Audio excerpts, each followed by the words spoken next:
imos falarvos do carballo. Ora vai ela. O nome científico do carballo é Quercus roca. O carballo é unha árbore que pode medir de entre 20 e 30 metros de altura.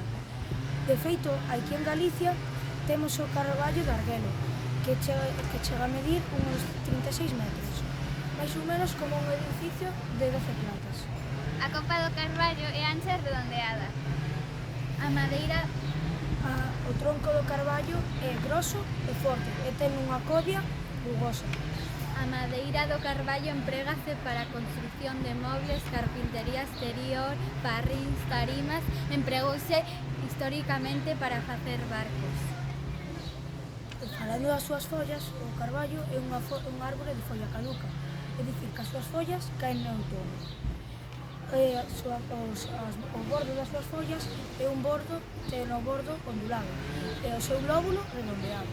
O froito do carballo é a alandra, que sirve de alimento para moitos animais, como esquíos, xabarís e gallos. Como curiosidade, os gallos durante o outono agochan debaixo da terra ata 1000 landras nun só ano.